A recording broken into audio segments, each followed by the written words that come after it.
Hi students, welcome to PKIT technology. మరి today class వచ్చేసి structure of C program. Structure of C programming అంటే structure అంటే ఒక నిర్దిష్టమైన రూపం, కొన్ని రూల్స్ని ఫాలో చేస్తూ ఒక ఆకారం అనేది. అంటే ఇప్పుడు ఈ పెన్ ఉంది, ఈ మార్కర్ ఉంది, ఈ మార్కర్కి ఒక స్ట్రక్చర్ ఉంటుంది. ఈ డస్టర్ ఉంది, ఈ డస్టర్ కూడా స్ట్రక్చర్ ఉంటుంది. ఈ మార్కర్ స్ట్రక్చర్ ఏంటి? దీని హైట్ ఎంత, దీని విడ్త్ ఎంత, క్యాప్ సైజ్ ఎంత అనేది దీని యొక్క స్ట్రక్చర్. ఈ డస్టర్ ఏంటి? సో ఈ ప్లాస్టిక్ హైట్ ఎంత, విడ్త్ ఎంత, లెంత్ ఎంత, సో అనేది దీని యొక్క స్ట్రక్చర్ అనమాట. సో ప్రపంచంలో దేనికైనా సరే ఒక స్ట్రక్చర్ ఫాలో అవుతుంది. ఒక వస్తువు తీసుకోండి, ఒక థింగ్ తీసుకోండి, ఒక ఫోన్ తీసుకోండి, సో ఒక స్ట్రక్చర్ని ఫాలో అవుతుంది. అదేవిధంగా మన ప్రోగ్రామ్ లాంగ్వేజ్లో కూడా సి ప్రోగ్రాము, మనం ఏ ప్రోగ్రామ్ రాసినా సరే కొన్ని రూల్స్తో ఒక స్ట్రక్చర్ని ఫాలో అవుతూ ఒక కోడ్ అనేది, ఒక ప్రోగ్రామ్ అనేది రాయాలి. సో మరి సి లాంగ్వేజ్ కూడా కొన్ని రూల్స్ అనేవి ఉంటాయి, రూల్స్ అండ్ రెగ్యులేషన్స్ ఉంటాయి. ఆ రూల్స్ అండ్ రెగ్యులేషన్స్ని స్ట్రక్చర్ అంటారు అనమాట. స్ట్రక్చర్ ఒక ఆకారం, అది మనం ఇష్టసరంగా చేస్తే అది కంప్లీట్ అవ్వదు కదా. ఇప్పుడు ఈ క్యాప్ అనేది పైన పెడితే పెన్ కంప్లీట్ అవ్వదు కదా. సో ఏది ఎక్కడ పెట్టాలి, ఎలా పెట్టాలి అనేది ఒక రూల్, ఒక సెట్ అయ్యే రూల్గా ఫాలో చేస్తుంది అనమాట స్ట్రక్చర్ అనే దాన్ని. ఆ స్ట్రక్చర్ బట్టే మనం ఏదైనా చేయాలి. ఈ పెన్ డిజైన్ చేసేటప్పుడు దీని యొక్క స్ట్రక్చర్ని ముందు ప్లాన్ చేసుకుంటారు అనమాట. ఆ స్ట్రక్చర్ని ఆధారంగానే ఈ మార్కర్ని తయారు చేయడం అనేది జరుగుతుంది. సో సి లాంగ్వేజ్లో కూడా ఒక ప్రోగ్రామ్ రాయాలంటే, సి లాంగ్వేజ్ కాదు, ఏ ప్రోగ్రామింగ్ లాంగ్వేజ్ అయినా సరే ఒక స్ట్రక్చర్ని ఫాలో అవుతుంది అనమాట. సో మొత్తం ఆ స్ట్రక్చర్ని ఏ రూల్స్ ఉంటాయి అనేది ఈరోజు మనం డిస్కస్ చేసుకుందాం, ఓకేనా? మరి స్ట్రక్చర్ గురించి చిన్న డెఫినేషన్ చూద్దాం. Structure of C programming is a defined by set of rules called a protocol. Protocol అంటే ఒక డేటాని ఈక్వల్గా డిస్ట్రిబ్యూట్ చేయడం. ఇది ఎక్కడ అంటే బిజినెస్లో కానీ, ఏదైనా మీటింగ్స్లో కానీ, ఎక్కడైనా సరే ఈ ప్రోటోకాల్ టైప్లో జరుగుతుంది. చూడండి, అంటే ఏంటి? ఒక పద్ధతి ప్రకారం ఒక రూల్గా జరుగుతుంది అనమాట. ప్రోటోకాల్ అంటే ఏదైనా ఒక ఆర్డర్లో పెట్టాలి. ఏదైనా సరే మనం ఒక డేటాని డిస్ట్రిబ్యూట్ చేయాలని సరే ఒక ఆర్డర్లో డిస్ట్రిబ్యూట్ చేయాలన్నమాట. సో దాన్ని ప్రోటోకాల్ అంటారు అనమాట. ఇక్కడ అదే అంటారు, చూసా, సెట్ ఆఫ్ రూల్స్, ఒక రూల్స్ని ఫాలో అవుతుంది ఒక స్ట్రక్చర్. మరి సి ప్రోగ్రామ్ ఏ రూల్స్ ఫాలో అవుతుంది, ఏ బ్లాక్స్ ఉంటాయి అందులో మనం డిస్కస్ చేద్దాం. సి ప్రోగ్రామ్ అనేది సెవెన్ టైప్ ఆఫ్ రూల్స్ని ఫాలో అవుతుంది. సో అవేంటేంటో ఈరోజు మనం డిస్కస్ చేద్దాం, ఓకేనా? నెంబర్ 1 వచ్చేసి డాక్యుమెంటేషన్.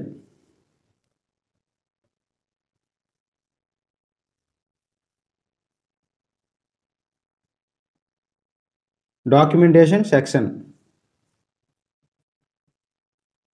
ఓకే. నెంబర్ 2 వచ్చేసి లింకింగ్ సెక్షన్.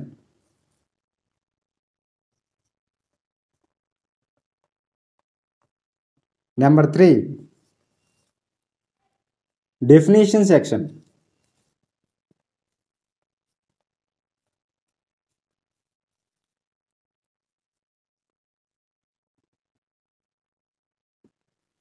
నెంబర్ 4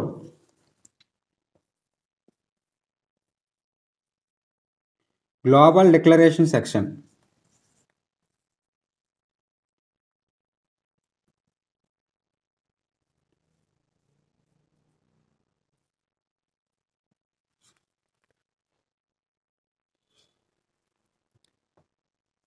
నెంబర్ 5 వచ్చేసి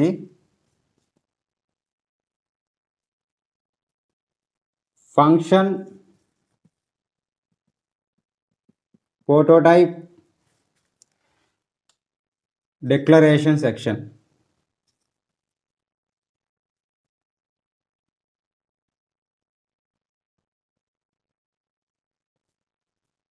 number 6 main function.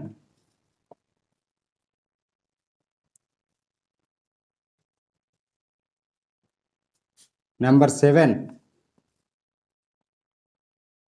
User define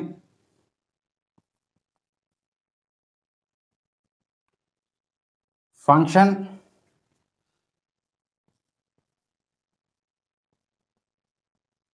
definition section, ఓకేనా? These are all structure of C program rules. ఓకేనా, ఈ చెప్పాను కదా మొత్తం 7 టైప్స్ ఆఫ్ రూల్స్ ఉంటాయని. సో సరిపోయిందా? సో ఈ 7 టైప్ ఆఫ్ రూల్స్ని కూడా ఒక బేసిక్ ప్రోగ్రామ్ రాసి ఎక్కడెక్కడ ఏదేది ఎలా యూజ్ అవుతుంది అనేది మీకు క్లియర్గా ఎక్స్ప్లెయిన్ చేస్తాను.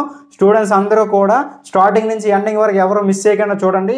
మీకు ఈ 7 రూల్స్ కూడా ఒక ప్రోగ్రామ్లో మీకు క్లియర్గా ఎక్స్ప్లెయిన్ చేయడం అయితే ఇప్పుడు జరుగుతుంది. ఓకేనా, ఒక బేసిక్ ప్రోగ్రామ్ రాసి డెఫినేషన్ సెక్షన్ అంటే ఏంటి, లింకింగ్ సెక్షన్ అంటే ఏంటి, డెఫినేషన్ సెక్షన్ అంటే ఏంటి, గ్లోబల్ డిక్లరేషన్ సెక్షన్ అంటే ఏంటి, ఫంక్షన్ ప్రోటోటైప్ డిక్లరేషన్ సెక్షన్ అంటే ఏంటి, మెయిన్ ఫంక్షన్ అంటే ఏంటి, user defined function definition section అంటే ఏంటి అనేది క్లియర్గా ఒక ప్రోగ్రామ్ రాసి ఎక్కడ ఎలా ఏది యూజ్ చేస్తారనేది మీకు ఈరోజు ఈ క్లాస్లో కంప్లీట్గా డిస్కస్ చేయడం అయితే జరుగుతుంది.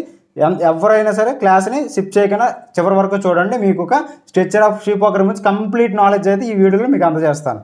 ఓకేనా, మరి ఇప్పుడు స్ట్రక్చర్ ఆఫ్ సి ప్రోగ్రామ్లో బేసిక్ ప్రోగ్రామ్ అనేది అన్ని రూల్స్ కూడా ఉపయోగించి ఒక ప్రోగ్రామ్ రాశాను. సో దీని గురించి మీకు క్లియర్గా ఎక్స్ప్లెయిన్ చేస్తాను. ఆ 7 రూల్స్ కూడా ఎక్కడెక్కడ ఎలా ఉపయోగపడ్డాయి అనేది, ఎలా యూజ్ చేసామనేది ఈ ప్రోగ్రాంలో మీకు క్లియర్గా ఎక్స్ప్లెయిన్ చేస్తాను. ఫస్ట్ వన్ ఏంటి, డాక్యుమెంటేషన్ సెక్షన్ అని చెప్పుకున్నాం. డాక్యుమెంటేషన్ అంటే ఏమి లేదు, చూడండి ఇలాగా ఒక స్లాష్ పెట్టి స్టార్ పెట్టామనుకోండి, దాని మధ్యన ఏది రాసినా సరే సి ప్రోగ్రామ్ ఎగ్జిక్యూట్ చేయదు. అదేంటంటే కమాండ్ అనమాట, అది మనం అర్థం చేసుకోవడానికి. ఓకేనా, యూజర్ ఇక్కడ ఏ పని చేశాడు అనేది ఇక్కడ ఒక స్లాష్ స్టార్ పెట్టి మధ్యన ఒక ఏదైనా రాసి మళ్ళీ ఒక స్టార్ స్లాష్తో ఎంటర్ చేస్తే అది యూజర్కి అర్థం అవడం కోసం మనకు అర్థం అవడం చేసుకున్నాం. ఇక్కడ పలానా ఫంక్షన్ చేసాం, పలానా సమ్ చేసాం, పలానా ప్రింట్ చేసాం అనేది మనం యూజర్కి అర్థం అవడం కోసం కమెంట్స్ అంటారు అనమాట. వీటిని దీని గురించి ఒక క్లాస్ చెప్తాను, ఏ కమెంట్స్ ఎలా రాస్తారనేది ఒక క్లాస్ ఉంటుంది. సో మీకు అర్థం అవడం కోసం చెప్తున్నా. ఇవేవి కూడా ఎగ్జిక్యూట్ అవ్వనమాట. ఈ స్లాష్ స్టార్ మధ్య నుండి ఏవి కూడా ఎగ్జిక్యూట్ అవ్వు. ఓన్లీ యూజర్కి అర్థం అవడం కోసం ప్రోగ్రాంలో రాసుకున్నది అనమాట. పలానా పని చేసాం, పలానా ఫంక్షన్ చేసామని యూజర్కి అర్థం అవడం కోసం. ఓకేనా, ఇప్పుడు మనకి స్ట్రక్చర్ ఆఫ్ సి ప్రోగ్రాంలో 7 రూల్స్ చెప్పుకున్నాం. 7 రూల్స్లో మొట్టమొదటిది C documentation of section. Documentation section అంటే ఏంటో చూద్దాం. డాక్యుమెంటేషన్ సెక్షన్ అంటే ఇప్పుడు సపోజ్ ఒక మన టెక్స్ట్ బుక్స్ ఉన్నాయి. మన టెక్స్ట్ బుక్ మీద ఎంట్రన్స్ ఏముంటుంది, title, about the author, date ఉంటుంది. అంటే అది ఆ టెక్స్ట్ బుక్ ఎవరు కనిపెట్టారు, ఎవరు రాశారు, ఎప్పుడు రాశారు అనేది ఒక డీటెయిల్స్ అనమాట. సో అలాగే సి ప్రోగ్రాంలో కూడా ఈ ప్రోగ్రామ్ ఎవరు రాశారు, ఎప్పుడు రాశారు అనేది ఒక ఆధార్ అనమాట, ఒక డాక్యుమెంటేషన్. ఎవరు కనుక్కున్నారు, ఎప్పుడు కనుక్కున్నారు అనేది, ఆ ప్రోగ్రామ్ ఎప్పుడు రాశారు అనేది ఒక ఐడెంటిఫికేషన్ డాక్యుమెంటేషన్ సెక్షన్ అనేది ఉపయోగిస్తారు అనమాట. అది ఎగ్జిక్యూట్ అవ్వదు. చూడండి, C program structure program, C basic structure program documentation section. ఓకేనా, about the author Karthik, date. So పలానా టైంలో 1/2004లో ఈ ప్రోగ్రామ్ రాయడం అనేది జరిగింది. సో ఇప్పుడు దీన్ని క్లోజ్ చేస్తాను ఈ కమెంట్ని. తర్వాత ఇప్పుడు ప్రోగ్రాంలోకి వస్తాను. హ్యాస్ ఇంక్లూడ్ studio.h, ఇది లింకర్ అనమాట. So linking section. Second one ఏంటి, ఫస్ట్ వన్ అయిపోయింది ఏంటి, డాక్యుమెంటేషన్ సెక్షన్ అయిపోయింది.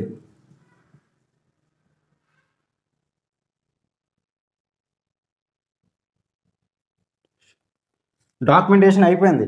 నెక్స్ట్ వన్ ఏంటి, లింకింగ్ సెక్షన్. లింక్ సెక్షన్ అంటే as include studio.h, as include conio.h అని ఇస్తాను. చూడండి, సి ప్రోగ్రామ్ రాసేటప్పుడు ఫస్ట్ డిక్లేర్ చేయాల్సింది లింకర్స్ అనమాట. దీంట్లోనే ఉంటుంది సి ప్రోగ్రామ్ మొత్తం కూడా. మనం ఏం చేయాలన్నా సరే లింకర్స్లోనే ఉంటుంది. సో మనం ఫస్ట్ సి ప్రోగ్రామ్ స్టార్ట్ చేసే ముందు ఏమి ఇవ్వాలి, లింకింగ్ ఇవ్వాలన్నమాట. లింకింగ్ సెక్షన్ అంట. సెకండ్ అదే యాజ్ ఇంక్లూడ్ studio.h అనే లింక్ ఇచ్చామన్నమాట. సో సెకండ్ వన్ కూడా అయిపోయింది, లింకింగ్ సెక్షన్ అనమాట. సో సెకండ్ వన్ కూడా కంప్లీట్ అయిపోయింది. మొట్టమొదటి సి ప్రోగ్రామ్ రాసామంటే first hash include conio.h, hash include studio.h అని డిక్లేర్ చేసుకోవాలి. మనం ఏ పని అయితే చేస్తామో ఆ లింకర్ని ఇక్కడ ఇచ్చుకోవాలన్నమాట. సో మనం ఏమైనా అథమెటిక్ కానీ ప్రింటింగ్ కానీ ఏమైనా చేసేటప్పుడు studio.h ఇచ్చాం. అదే గేమింగ్కి, డిజైనింగ్కి ఇచ్చినప్పుడు ఇక్కడ లింకింగ్ మారిపోతాయి అనమాట. ఏదైనా సరే యాజ్ ఇంక్లూడ్ అనే లింకరింగ్ అయితే ఉపయోగించుకోవాలి. సో 2 అయ్యాయి. మూడోది ఏంటి, declaration, global declaration and definition section. ఇక్కడ చూడండి, ఇంట్ టోటల్ ఈజ్ ఈక్వల్ టు 0. ఈ గ్లోబల్ డిక్లరేషన్ అంటే ఎంటైర్ సి ప్రోగ్రాంలో ఎక్కడైనా ఉపయోగించుకోవచ్చు. ఇక్కడ డిక్లేర్ చేసిన వేరియబుల్స్ని అర్థమవుతుందా? చూడండి, ఇక్కడ టోటల్ అని ఉపయోగించాం. సో మళ్ళీ ఇక్కడ ఉపయోగించాం. చూడండి, some of total some.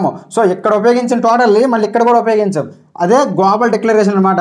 Main function పైన ఎక్కడైనా సరే వేరియబుల్స్ని డిక్లేర్ చేసామంటే దాన్ని ఎంటైర్ సి ప్రోగ్రామ్ స్టార్టింగ్ నుంచి ఎండింగ్ వరకు ఎక్కడైనా సరే దాన్ని వాడచ్చు.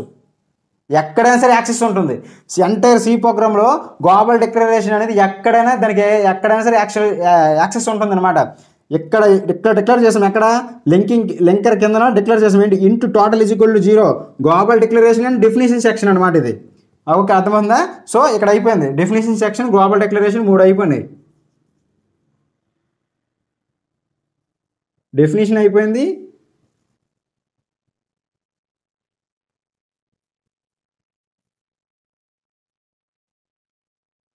గ్లోబల్ డిక్లరేషన్ అయిపోయింది. సో 4 అయిపోయింది అనమాట ఇక్కడ.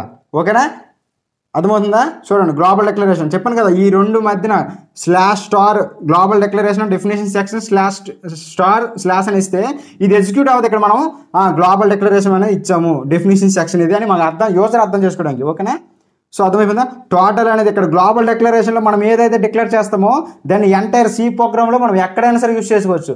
దానికి ఎంటైర్ సి ప్రోగ్రామ్లో ఎక్కడైనా సరే యాక్సెస్ ఉంటుంది అనమాట. ఓకేనా, so next one into some అంటే ఇది ఒక ఫంక్షన్ అనమాట. సమ్ అనేది ఒక ఫంక్షన్, printf అనేది ఒక ఫంక్షన్. ఏంటంటే ఇచ్చాడు ఇంటూ అంటే బ్రాకెట్లో 2 ఇంట్స్ ఇచ్చారు అనమాట. అదేంటి, ఫంక్షన్ సెక్షన్. ఓకేనా, ఫంక్షన్ డిక్లరేషన్ 5వది చెప్పాను కదా. సో ఇక్కడ ఫంక్షన్ అనేది యూజ్ చేసామన్నమాట. ఫంక్షన్ మన సి లాంగ్వేజ్లో ఫంక్షన్ అంటాం, మిగతా ఏ లాంగ్వేజ్లో అయినా సరే మెథడ్ అంటాం. అదే డిఫరెన్స్ ఉంటుంది చూసుకోండి. ఇక్కడ ఫంక్షన్ కాలింగ్ అంటాం, అదే జావాలో అయితే మెథడ్ కాలింగ్ అంటాం. ఒక అర్థమవుతుందా? సో ఫంక్షన్ డిక్లరేషన్ అని కూడా అయిపోయింది. ఏంటి ఆ ఫంక్షన్, సమ్ అనే ఫంక్షన్ ఇచ్చాం. ఏమైనా 2 నెంబర్స్ని యాడ్ చేయాలి, ఏదైనా 2 లెటర్స్ని యాడ్ చేయాలి, ఏదైనా 2 వర్డ్స్ని యాడ్ చేయడం అనేది ఒక ఫంక్షన్ అనమాట. ఇంట్ అనేది ఇచ్చారు కాబట్టి ఇది ఇంటీజర్. సో ఖచ్చితంగా నెంబర్స్ ఇవ్వాలి మనం. సో ఇంట్ అనే డేటా టైప్ ఇచ్చారు కదా. ఓకే, ఇంట్ some open bracket close bracket ఇచ్చి మధ్యన ఇంటి అని 2 వేరియబుల్స్ ఇవ్వాలి కాబట్టి 2 తీసుకున్నారు. ఏమైనా ఒక సమ్ చేయాలంటే లీస్ట్లో 2 వేరియబుల్స్ అయితే ఉండాలి, 2 వాల్యూస్ అయితే ఉండాలి ఖచ్చితంగా. సో ఫంక్షన్ డిక్లరేషన్ కూడా అయిపోయింది. సో నెక్స్ట్ మెయిన్ ఫంక్షన్ ఏంటి, 6వది. ఓకేనా, మెయిన్ ఫంక్షన్. ఇదిగోండి మెయిన్ ఫంక్షన్ అంటే హార్ట్ ఆఫ్ ది ప్రోగ్రామ్. సింపుల్గా చెప్పాలంటే మొత్తం ప్రోగ్రామ్ మొత్తం మెయిన్లోనే ఉంటుంది. ఇదంతా మనం డిక్లేర్ చేసాం, ఏం చేయాలి ఎలా చేయాలని డిక్లేర్ చేసాం, ఎలాగ జరగాలి ఏంటి జరగాలి అనేది మెయిన్ ఫంక్షన్లోనే ఉంటుంది మొత్తం కథ అంతా. సరే, దాన్నే మెయిన్ ఫంక్షన్ అంటాం అనమాట. సో 6వది కూడా అయిపోయింది, మెయిన్ ఫంక్షన్. సో 6వది కూడా అయిపోయింది అనమాట. సో మెయిన్ ఫంక్షన్ ఇంట్ మెయిన్ అని ఇచ్చాం. రిటర్న్ టైప్ ఉపయోగిస్తాం ఇక్కడ. ఇంట్ అనేది రిటర్న్ టైప్ ఇచ్చాం. ఓకేనా, తర్వాత లోపలికి వస్తుంది ప్రింట్ఎఫ్ అంటే ఇది ప్రింట్ చేస్తుంది అనమాట. ఏంటి ప్రింట్ చేస్తుంది, this is a C basic program అనేది మనకి ప్రింట్ అవుతుంది అనమాట. సో తర్వాత total is equal to sum. ఇక్కడ టోటల్ అనేది ఏది ఉంది, ఇక్కడ total is equal to sum అనే మెథడ్ని కాల్ చేసాం. ఇక్కడ సమ్ అనే మెథడ్ కాల్ చేస్తే ఇక్కడ ఇంటి ఉంది కదా. సో 1 ఇచ్చామన్నమాట, వాల్యూస్ 1 ఇచ్చామన్నమాట. సో ఇక్కడ ఇంటీజర్ ఇచ్చాం కాబట్టి. తర్వాత printf sum of the 2 numbers %/ అనేది న్యూ లైన్లోకి వస్తుంది. న్యూ లైన్లో ప్రింట్ అవుద్ది ఏంటి, టోటల్. ఈ టోటల్ అనేది 2 యాడ్ అయ్యి న్యూ లైన్లో ప్రింట్ అవుద్ది. ఫస్ట్ ఇది ప్రింట్ అవుద్ది, this is a basic C program అంటే ప్రింట్ అయ్యి, తర్వాత సమ్ ఆఫ్ 2 నెంబర్స్ అని టోటల్ వాల్యూ అనేది కొత్త లైన్లో ప్రింట్ అవుద్ది అనమాట. రిటర్న్ టైప్ 0 ఉపయోగించాం. సో ఇదంతా మెయిన్ ఫంక్షన్. ఓకేనా, తర్వాత ఇంటూ సమ్ మనం మెథడ్ కాల్ చేస్తాం. ఇక్కడ నుంచి సి ప్రోగ్రామ్ అయితే పైనుంచి కిందకి, జావా అయితే కింద నుంచి పైకి వెళ్తాం. సో ఇంటూ సమ్ అనమాట. సమ్ అనే ఫంక్షన్ ఎక్కడ ఉంది, ఇక్కడ ఉంది. సమ్లో వేరియబుల్స్ ఏంటి, డేటా టైప్స్ ఇంటూ. సో ఇక్కడ ఇంటూ ఏ ఇంటూ బి తీసుకున్నాం. Into A into be some. మళ్ళీ సమ్ అనే ఇక్కడ కాల్ చేసాం కాబట్టి ఇక్కడికి వెళ్తుంది అనమాట. ఇక్కడికి వెళ్ళి టోటల్ ఇంటూ సమ్ ఇక్కడికి వస్తుంది, ఇంటూ ఉంది. తర్వాత మెయిన్ ఫంక్షన్లోకి ఎంటర్ అవుతుంది ప్రింట్ఎఫ్. ఎప్పుడు ఇది ప్రింట్ అవుతుంది అనమాట. This is a C basic programme.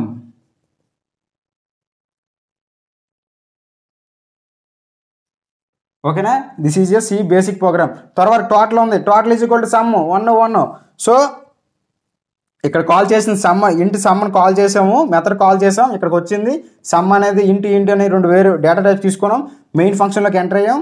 Starting printf ఉంది. ప్రింట్ఎఫ్ అంటే ప్రింట్ చేయాలి, ఏదైనా వాల్యూని ప్రింట్ చేయాలి. లోన ఒక సెంటెన్స్ ఉంది, ఏంటంటే this is a basic C program అనేది ఉంది. సో ప్రింట్ చేస్తాం. So this is a basic C program. ఇక్కడ అవుట్పుట్ అని రాసుకుందాం. ఓకేనా, this is a basic C program. తర్వాత total is equal to sum 1 ఇచ్చాం. సో 1 ఎంత 2. కలిపితే 2 వస్తుంది అనమాట. ప్రింట్ ఎఫ్ మళ్ళీ ఇక్కడ ఉంది సమ్ ఆఫ్ 2 నెంబర్స్ అని ఇచ్చాం. ఇక్కడ స్లాష్ ఎన్ అంతే చెప్పాను మొన్న క్యారెక్టర్స్ చెప్పినప్పుడు. స్లాష్ ఎన్ అంతే న్యూ లైన్, కర్సర్ ఇక్కడ ఉంటుంది. ఇప్పుడు కంప్యూటర్ బ్లింక్ అవుతుంది కదా, కర్సర్ ఇక్కడ ఉండి ఇక్కడికి వచ్చేస్తుంది కొత్త లైన్లోకి. అప్పుడు ఏముంది సమ్ ఆఫ్ 2 నెంబర్స్ అని ఉంది కదా.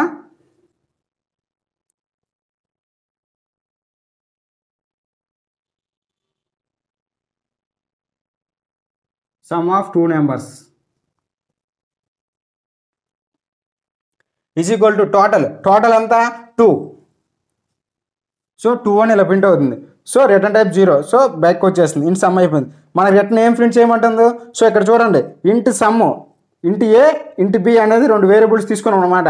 User defined function. ఈ ఫంక్షన్ ఎవరు డిఫైన్ చేశారు? యూజర్ డిఫైన్ చేశాడు. ఎందుకు? మనకు అవుట్పుట్ రావడం కోసం. రిటర్న్ టైపు వాల్యూ రావాలి కాబట్టి, రిటర్న్ మనకు వాల్యూ రావాలి కాబట్టి యూజర్ డిఫైన్ చేశాడు. ఏంటి సమ్ము రిటర్న్ చేశాడు? సమ్ అనే ఫంక్షన్ని, సమ్ అనే మెథడ్ని చెప్పాను కదా. సి లాంగ్వేజ్లో అయితే ఫంక్షన్ అంటాం. ఏ లాంగ్వేజ్లో ప్రోగ్రామింగ్ లాంగ్వేజ్లో అయితే సరే మెథడ్ అని డిక్లేర్ చేస్తాం. ఇక్కడ ఫంక్షన్ కాల్ చేసాం. ఏ ఫంక్షన్ కాల్ చేసాం? సమ్ అనే మెథడ్ని కాల్ చేసి మనం మెయిన్ ఫంక్షన్లోకి వెళ్ళి అవుట్పుట్ అనేది మనకు 2 వచ్చింది అనమాట. సో చెప్పాను కదా. సో తర్వాత మళ్ళీ ఇక్కడికి వచ్చి రిటర్న్ ఏ ప్లస్ బి. మనకి ఏ ప్లస్ బి వాల్యూ కదా రిటర్న్ అవ్వాలి. ఏ ప్లస్ బి వాల్యూ కదా రిటర్న్ అవ్వాలి. ఏ ప్లస్ బి వాల్యూ ఎంత? 2. ఓకేనా ఇది. So return A plus be defined section అనమాట. సో ఇక్కడ డిఫైన్ చేసాం మనకి ఏది కావాలనేది. అర్థమవుతుందా? ఓకే రండి. హాయ్ స్టూడెంట్స్, చెప్పాను కదా ఇది basic C program of basic structure of C program. ఓకేనా కంప్లీట్గా మొత్తం 7 రూల్స్ ఉంటాయి. 7 రూల్స్ని కూడా కంప్లీట్గా ఎక్స్ప్లెయిన్ చేయడం జరిగింది ఇప్పుడు మన క్లాస్లో. సో మీకు ఏమైనా డౌట్స్ ఉంటే మాత్రం మన కామెంట్ సెక్షన్లో తెలియజేయండి. నేను ఖచ్చితంగా ఎక్స్ప్లెయిన్ చేస్తాను. ప్రతిదీ కూడా ఇలా బోర్డు మీద రాసి, మనకు టైం పట్టినా పర్లేదు, ప్రతిదీ కూడా బోర్డు మీద రాసి మీకు ఎక్స్ప్లెయిన్ చేస్తాను. ఓకేనా మన క్లాస్ మీకు వర్త్ అనిపిస్తే సబ్స్క్రైబ్ చేసుకోండి. అదేవిధంగా మన వీడియోని లైక్ చేయండి. ఈ వీడియో మరికొద్ది మందికి రీచ్ అవుతుంది కాబట్టి మీలా సెర్చ్ చేసే వాళ్ళకి. అదేవిధంగా మీకు ఏమైనా డౌట్స్ ఉంటే మన కామెంట్ సెక్షన్లో తెలియజేయండి. Thank you one and all.